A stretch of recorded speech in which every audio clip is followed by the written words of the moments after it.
Hi there, I'm First Alert meteorologist Cruz Medina. This is First Alert Weather Plus, and today we're going to be talking about some very cold air that arrives into the mid-state by the time we end out this next week and go into the following week. So by the end of this weekend, you'll really notice those changes. We're talking highs in the 20s, some spots maybe even teens, and lows as cold as the single digits, with even single-digit wind chills or negative sub-zero wind chills, I should say, as we go into the following week. So this is going to be an extended period of cold here in the mid-state.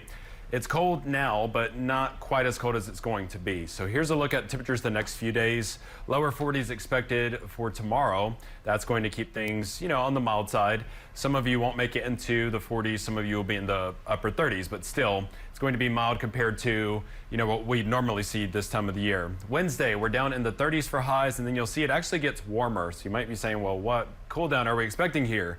Notice those 50s on Friday and Saturday. We have a cold front coming in. We are going to see rain along with that cold front, so rain arrives as early as Friday night. That lingers all the way through Saturday, and then on the backside of that front is where all this Arctic air is coming from. So maybe even a few flurries as we go into Sunday, just given that cold air is going to be catching up to the moisture. Now, when this cold air arrives, it's going to stay locked in place for quite some time. The Climate Prediction Center, they've put out this outlook already. You can see most of the country, if not all of the country, looks blue.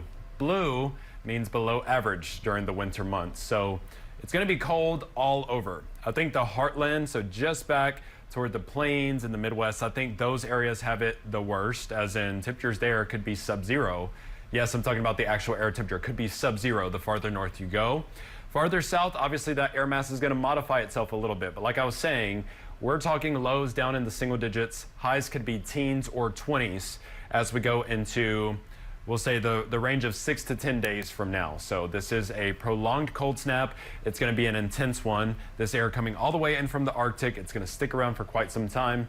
And we know that with these cold air intrusions, it usually has to do with the polar vortex, if you will. So we've usually got air locked up in, the Arctic region. So far up north, toward the North Pole, the Arctic Circle, whatever you want to call it.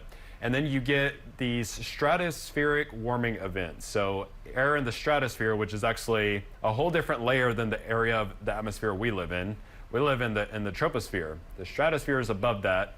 And when you get these intense periods of warming up there, that actually makes the jet stream dive farther south. So that's what we're going to see here.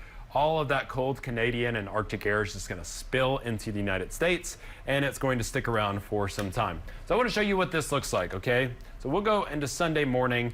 Temperatures then should be in the 20s and lower 30s. So that's cold, but it's kind of expected during the winter, right? I mean, it's going to be cold here. January on average is the coldest month in the mid-state. So highs are generally in the 40s with lows around 30 degrees. So the lows should be near average on Sunday.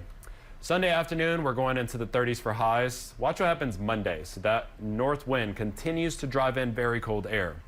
Temperatures will be down in the teens on Monday. I would not be surprised to have single-digit wind chills or wind chills as low as 0 degrees.